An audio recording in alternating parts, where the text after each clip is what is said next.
हाँ स्टूडेंट्स, आज अपन पढ़ेंगे परिचर्या में आचार संहिता या नीति शास्त्र। परिचर्या में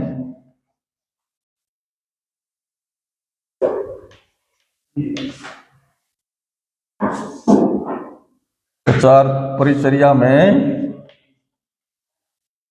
आचार संहिता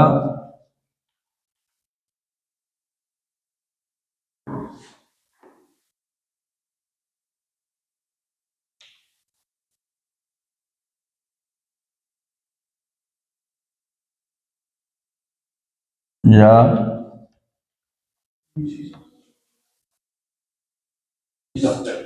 नीति शास्त्र।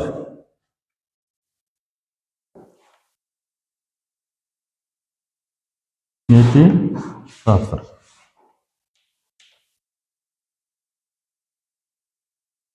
ठीक है।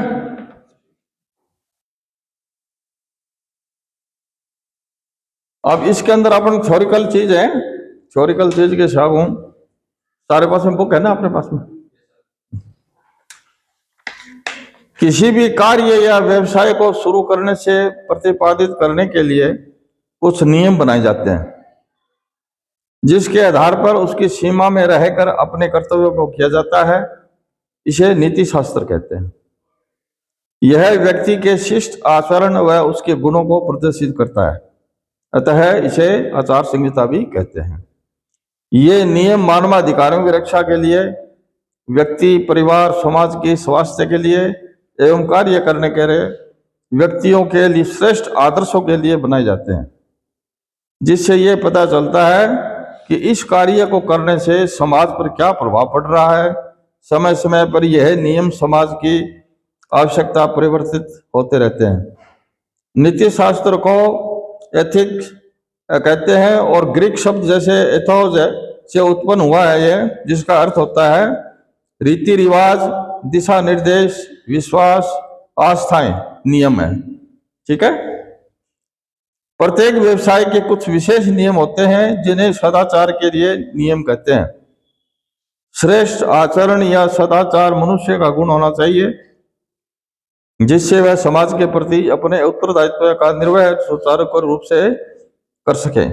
जब कोई व्यक्ति किसी पेशे को अपनाता है तो सर्वप्रथम वह उसकी आचार संहिता को स्वीकार करता है। रोगी परिचर्या मानव जीवन पर आधारित एक श्रेष्ठ पेशा है। परिचारक मतलब ये है ना, परिचर्या, सेवा कह दो, परिचर्या कह दो, एक ही बात है। ये कंपाउंडर के बताए गए हैं, जिससे परिचारक को कंपाउंडर को रोगी की सेवा के साथ ही साथ स्वयं संतुष्टि का अनुभव होता है। इसलिए इस कार्य को करने से पूर्व परिचारक को परिचर्या से संबंधित आचार संहिता का पूर्ण ज्ञान होना चाहिए, जो चिकित्सा कार्यों के विशिष्ट व्यवसायिक मानक प्रदान करती है, जिससे परिचारक व रोगी को संरक्षण मिलता है। परिचारक या नर्स की आचार संहिता में वर्णित कुछ मापदंडों को नाइटिंगेल शपथ में दर्शाया गया है। नाइटिंगेल क्या है? ये इंटरनेशनल काउंसिल ऑफ नर्स, ये आपके विश्व स्तरीय एक काउंसिल बनी हुई है। उसके अनुसार से ये शपथ ग्रहण के बारे में बताया गया है के द्वारा निर्देशित आचार संहिता में स्वास्थ्य की उन्नति, रोगों के बचाव,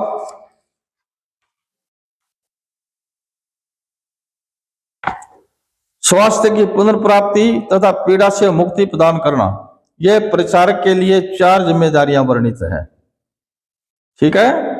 परिचारक द्वारा सेवा जाति, धर्म, संप्रदाय, आयु, लिंग आदि की भावना से ऊपर उठकर किया जाने वाला कार्य है, जिसका सामाजिक व राजनीतिक स्तर पर कोई संबंध नहीं है। आयुर्वेद शास्त्र में रोगी परिचर्या के शिष्टाचार से संबंधित निम्नलिखित बिंदुओं पर ध्यान रखने का उल्लेख किया गया है। ये बिंदु दिए गए हैं। पहला बिंदु है विनम्र व्यवहार। तो कंपाउंडर, परिचारक, नर्स का क्या व्यवहार होना चाहिए? परिचारक को हमेशा रोगी, उसके अभिभावक व कर्मचारियों से विनम्र व्यवहार करना चाहिए। कभी कभी रोगी या उनके परिजन परिचारक से किसी बात को बार बार पूछते हैं, उस समय उसका कर्तव्य है कि वह पहले उनकी बात को शांतिपूर्वक सुने तथा उचित समाधान की कोशिश करें।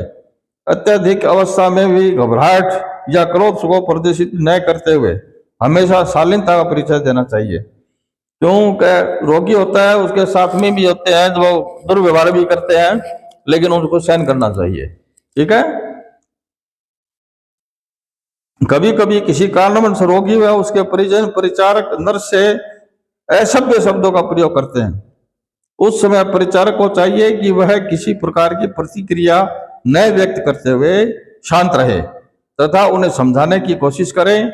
समझ में आ जाने के बाद स्वयं रोगी या अभिभावक परिचारक से अपने किए गए बर्ताव के लिए शर्मिंदा का अनुभव करेंगे। तो अगर शांत आप रहोगे तो वो जो बोलने वाला है या दुर्व्यवहार करने वाला है वो अपने आप ही महसूस करेगा भी अपन ने गलत किया। ठीक है। अच्छा, नंबर 2 आता है इसमें रोगी के प्रति सहानुभूति। परिचारक को रोगी के प्रति हमेशा सहानुभूति रखनी चाहिए। वह उसके लिए आराध्य देव होता है। पहले भी मैंने आपको बताया है कि उस भगवान मान के चलते हैं उसको। ठीक है। रोगी को वह शारीरिक व मानसिक रूप से अस्वस्थ होता है। क्योंकि अस्वस्थ होता है तो की बोल दे की कह दे, वो क्योंकि अस्वस्थ होता है वो, तथा घर के वातावरण से परेशान होकर चिकित्सालय में सेवा कराने आता है। ऐसी स्थिति में परिचारक व रोगी के प्रति अनुरक्त होने के कारण वह शीघ्र स्वास्थ्य लाभ लेने लगता है। उसके प्रति अगर आप सहानुभूति रखोगे तो वो आपके प्रति बड़ा मतलब स्नेह रखेगा और आपकी बात को सुनेगा। अतः परिचारक को रोगी की सेवा अपने कुटुंब जन या आत्मीय जन की तरह ही करना चाहिए। ठीक है। अब नंबर 3 है पूर्ण दायित्व निर्वहन। अब आपका दायित्व क्या है वो बताया गया है।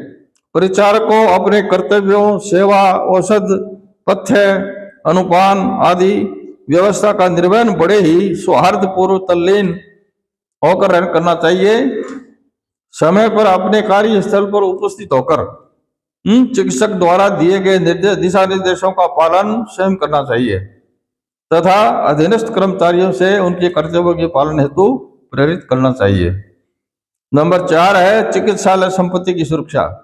अब चिकित्सालय के अंदर क्या है कि अस्त्र शस्त्र वस्त्र पड़े होते हैं, उनकी बड़ी ध्यान रखना चाहिए। ये परिचारक का कार्य है। जैसे कोई बीकर पड़ा है, स्टेथोस्कोप है या कोई माइक्रोस्कोप है, इस तरह की चीजें हैं, तो वो वहां पड़े रहते हैं, उनकी देख रेख परिचारक की होती है।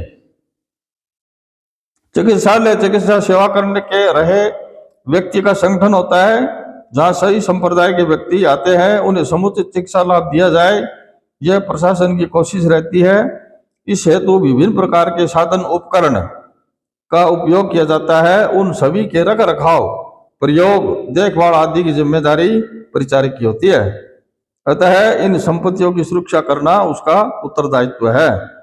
इसके अतिरिक्त यदि परिचर्या घर पर की जा रही है तो रोगी के घर की संपत्ति की सुरक्षा करना भी परिचारक का नैतिक कर्तव्य होता है। ठीक है। उसके बाद 5वां आता है आज्ञाकारिता। परिचारक को चिकित्सक द्वारा दिए गए निर्देशों का अक्षरशः पालन करना चाहिए। रोगी की अत्यधिक अवस्था में या चिकित्सक के अनुपस्थिति में औषध परिवर्तन करने की आवश्यकता होने पर चिकित्सक से अनुमति लेकर ही कार्य का संपादन करना चाहिए। यानी कि भाई जैसे मान लो कोई औषधि देनी है तो चिकित्सक से सलाह जरूर लेनी चाहिए कि भाई ये औषधि मैं दे रहा हूं। कभी भी चिकित्सक के ज्ञान के प्रति शंका नहीं करना चाहिए। डॉक्टर ने जो कोई चीज लिख दी तो उसके प्रति कोई शंका नहीं करनी चाहिए। क्यों, कंपाउंडर कई होशियार होते हैं, वो कहते हैं यार डॉक्टर ने क्या लिखा है, चलो ये ले ले। ऐसा नहीं करना चाहिए। रोगी के चिकित्सक के अवगुणों का वर्णन नहीं करना चाहिए। स्वच्छता। परिचारक को हमेशा स्वच्छ रहते हुए रोगी को भी स्वच्छता के लिए प्रेरित करना चाहिए। स्वच्छता के अंतर्गत नित्य स्नान, शौक्रम किसको कहते हैं, दाढ़ी बनाना, मतलब उसको स्नान करना चाहिए, दाढ़ी हमेशा बनानी चाहिए उसको। अभ्यंग मालिश वगैरह करो, कर्ण पूर्ण आदि कर्म करना चाहिए। प्रतिदिन निर्धारित स्वच्छ गणवेश, गणवेश कहते हैं, किसको कहते हैं गणवेश? आपकी जो ड्रेस बोलते हैं ना, ड्रेस, उसको गणवेश बोलते हैं। जो लगी हुई है नर्स के, कंपाउंडर के, जो भी है गणवेश है, उसको बोलते हैं। अपने कार्य पर उपस्थित होना चाहिए गणवेश पहन करके, यानी अपनी जो कॉलेज की तरफ से मतलब लगाई गई हो ना विशेष ड्रेस, उसी को पहन के आना चाहिए। या हॉस्पिटल के अंदर जैसे नर्स डॉक्टर वगैरह होते हैं, वो अपनी गणवेश में आते हैं, ठीक है। नर्स की अलग होती है, डॉक्टर की अलग होती है। कुशल निरीक्षण, चिकित्सा से रोगी में होने वाले परिवर्तनों का ज्ञान कुशल निरीक्षण के बिना संभव नहीं है। यह तब संभव है जब प्रारंभ से ही सूक्ष्म परिवर्तनों का जिज्ञासापूर्ण निरीक्षण प्रारंभ कर दे। रोगी के रोगों के लक्षणों में होने वाले परिवर्तन, उत्तरोत्तर लाभ हानि के ज्ञान का उचित समय पर चिकित्सक की सूचना देना, उसके कुशाग्र निरीक्षण को प्रदर्शित करना, इसी के आधार पर रोगी की चिकित्सा व्यवस्था में परिवर्तन कर उसे त्वरित लाभ दिया जा सकता है। चिकित्सालय में भर्ती रोगियों के दैनिक प्रगति विवरण प्रपत्र की पूर्ति परिचारक द्वारा उपलब्ध कराई जाती है, ठीक है। हॉस्पिटल के अंदर उनका एक प्रपत्र होता है, उसके अंदर लिखा जाता है कि बीपी वगैरह नापी है तो कितनी है, इस टाइम कितनी है, दोपहर को कितनी है, शाम को कितनी है, इस दवाई से फर्क पड़ रहा है या नहीं पड़ रहा है, नहीं पड़ रहा है तो डॉक्टर को जाके बोलो साहब उससे कोई फर्क नहीं है, ठीक है। तो ये चीजें परिचारक का काम होता है। अपने स्वास्थ्य का संरक्षण, अपने स्वास्थ्य का संरक्षण, चिकित्सालय में विभिन्न व्याधियों से पीड़ित रोगी आते हैं, उनकी सेवा करते हुए अपने स्वास्थ्य को बनाए रखना अन्य व्यवसाय की अपेक्षा कठिन कार्य है। भाई रोगी के साथ में, रोगी तो आते हैं, बहुत से आते हैं, लेकिन अपना भी पूरा ध्यान रखना पड़ता है उसमें। परिचारक को व्यक्तिगत स्वस्थ वृत्ति पर ध्यान रखते हुए अपने सेवा कार्य को पूर्ण मनोयोग से संपादित करना चाहिए।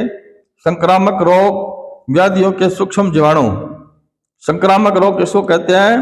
इन्फेक्शन डिजीज, ठीक है। जो संक्रमण हो, एक दूसरे के चढ़ने वाली हो, पास में बैठे हैं उसके भी चढ़ जाती है, तो इस तरह की जो बीमारियां हैं वो सूक्ष्म जीवाणु श्वास प्रश्वास, मलमूत्र, थूक, रक्त, बिस्तर, दीवार, वातावरण आदि में रहते हुए, इसलिए परिचारक को मुख पर मास्क लगाकर, ठीक है, निरीक्षण करने से पूर्व व पश्चात अपने हाथ को विसंक्रमित, एक तो मास्क लगाना जरूरी है। जहां भी आप रोगी को देखने जाओगे, परिचर्या करोगे, तो उस समय मास्क होना चाहिए, पता नहीं कौन सी बीमारी से ग्रसित हो, तो अपना बचाव पहले करना चाहिए परिचारक को। उसके बाद में रोगी को देखने के बाद में फिर क्या है कि अपने हाथ को प्रक्षालन करो, धो, जैसे मान लो अपने डिटॉल से धोते हैं, सेवलॉन से धोते हैं, साबुन से धोते हैं, उसे हाथ को धो, नहीं तो आप पानी पियोगे, खाना खाओगे और है तो वो बीमारी है, संक्रमण है, वो आप पे चढ़ जाएगी। तो इसलिए परिचारक को भी अपना विशेष ध्यान रखना चाहिए। दोनों चाहिए। कृत्रिम श्वसन देने की स्थिति में रोगी का सीधा संबंध परिचारक से होता है। जैसे अपन ऑक्सीजन देते हैं ना हॉस्पिटल में, वो परिचारक का सीधा संबंध होता है उसका। उस समय उसे विशेष सावधानियां बरतनी चाहिए। परिचारक को इन संक्रामक व्याधियों से बचने के लिए नियमित गंडूस कवल धारण करना, हाथ मुख का प्रक्षालन, चिकित्सालय के गणवेश को पृथक रखना। अब जैसे हॉस्पिटल में आप जाते हो अपनी गणवेश में, अपनी ड्रेस में, तो उस ड्रेस को अलग रखो, सब पूरे कपड़ों के साथ मत मिलाओ, और जब पहनना हो तो उसको पहनो, क्योंकि उसके कीटाणु रहते हैं उसमें। प्रातःकालीन भ्रमण, नियमित व्यायाम, संतुलित भोजन तथा भूखे पेट चिकित्सालय में नहीं जाना चाहिए। रोगी जो है नहीं, वो कितने प्रकार के बैक्टीरिया छोड़ता है, तो कंपाउंडर को ध्यान रखना चाहिए कि वो भूखा पेट नहीं जाए, कुछ खाने पीने के बाद में ही जाए, ठीक है, उससे कम संक्रमित होता है आदमी। परिचारक आदि उपायों का नियमित पालन करना चाहिए। नंबर 9 है इसमें कि यथार्थवादी, परिचारक को विश्वसनीय एवं सत्यवादी होना चाहिए। रोगी द्वारा बताए गए लक्षणों, उत्तरोत्तर लाभ हानि, व्यसन, निंद्रा आदि की जानकारी चिकित्सक को निसंकोच बता देना चाहिए। भाई जो भी चीज वो बताए रोगी, परिचारक को फोन करके और उस डॉक्टर को पूरी तरह से बता देना चाहिए कि उसके ये प्रॉब्लम है। कभी भी असत्य का सहारा नहीं लेना चाहिए, झूठ नहीं बोलना चाहिए। चिकित्सक के विश्वास को हमेशा कायम रखने का प्रयत्न करना चाहिए। नंबर पॉइंट 10 आता है आशावादी। आशा ही जीवन है। मनुष्य के जीवन में प्रत्येक क्षण कुछ न कुछ घटनाएं घटती होती है। प्रत्येक व्यक्ति अपने कर्तव्यों का निर्वहन करने की कोशिश करता है। परिचर्या ऐसा कार्य है जो आशा व विश्वास पर टिका हुआ है। क्यों? जब तक शरीर की क्रियाएं संचालित होती रहती है तब तक आयु कहा जाता है। भी शरीर में जब तक संचालित यानी क्रियाएं जो होती रहती हैं जब तक उसको आयु कहते हैं, जीवित कहते हैं उसको। अतः परिचारक को रोगी के उत्तरोत्तर लाभ की आशा करते हुए अपने कुछ श्रेष्ठ परिचर्या करने का प्रयत्न करना चाहिए। मतलब परिचर्या का नियम यही है कि रोगी को किस तरह से आप रखें, स्वस्थ हो, उसको दवाई समय पर दें, उसका पूरा ध्यान रखें। फिर 11 नंबर आता है मलों का विसर्जन करवाना। शरीर को मलिन करने वाले पदार्थों को मल कहा जाता है। पुरुष मूत्र, स्वेद, सेवन आदि शरीर के मल हैं। ये संक्रामक रोग के कारण भी हैं। जैसे लैट्रिन है, मूत्र है, पसीना है, थूक है आदि शरीर के मल हैं। ये संक्रामक रोग के कारण भी हैं। ठीक है नहीं? परिचारक को इन मलों को उचित पात्र में रखवाने के पश्चात चिकित्सालय या घर से दूर गड्ढा खोदकर गाड़ देना चाहिए या चिकित्सालय के अपद्रव्य पदार्थों को जलवा देना चाहिए। ठीक है ना? अब आता है आपका परिचारक नर्स के कर्तव्य एवं दायित्व है। परिचारक नर्स के कर्तव्य एवं दायित्व है।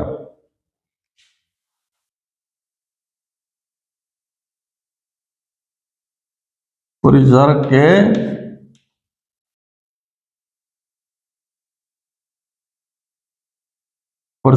के कर्तव्य एवं दायित्व है।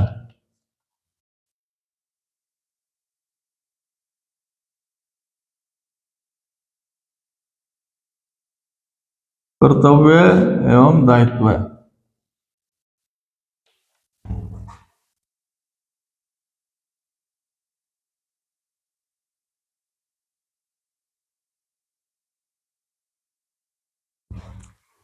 तो अब इसके अंदर अपने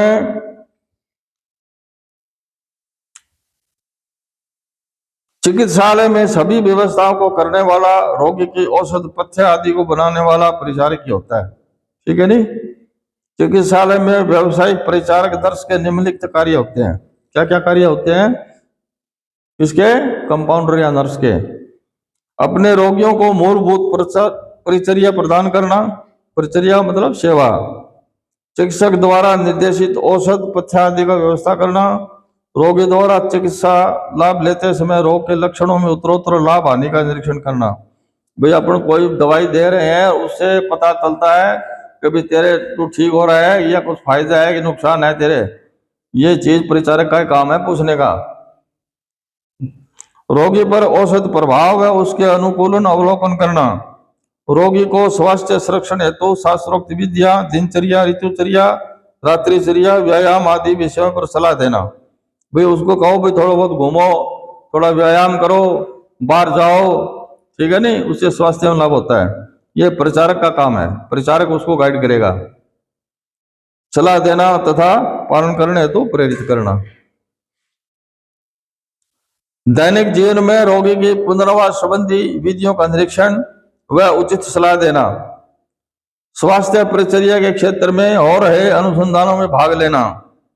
रोगी परिचर्या इस प्रकार संपादित करना जिससे रोगी के आत्मविश्वास, आत्मनिर्भरता तथा अंतः शक्तियों का पूर्व विकास हो सके। रोग के बचाव, स्वास्थ्य की उन्नति एवं पुनः प्राप्ति के लिए रोगी एवं उसके परिजनों को प्रेरित करना।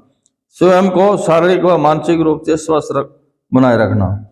ये अपने परिचारक के गुण हैं, परिचारक के कर्तव्य है। ये आपका एक चैप्टर पूरा हो गया है। ठीक है ना? कल से अपन ये आगे पढ़ेंगे दूसरा चैप्टर, स्वास्थ्य रक्षा अभिकरण, हेल्थ केयर एजेंसीज। ठीक है? ये कल अपन पढ़ेंगे। अच्छा, अब ये बताओ कि आपके कोई चीज समझ में नहीं आया वो पूछो, कि भाई क्या चीज समझ में नहीं आई आप इसमें। आप घर पे अध्ययन करो, जरूर करो, चाहे 1 घंटा करो, चाहे आधी घंटा करो, हमेशा रिवीजन करना जरूरी है। ये चीजें जितने रिवीजन करोगे उतना ही गहराई में जाओगे आप। तो अब आपके समझ में क्या नहीं आया ये पूछो आप। कोई चीज समझ में नहीं आए वो आपको पूछना जरूरी है।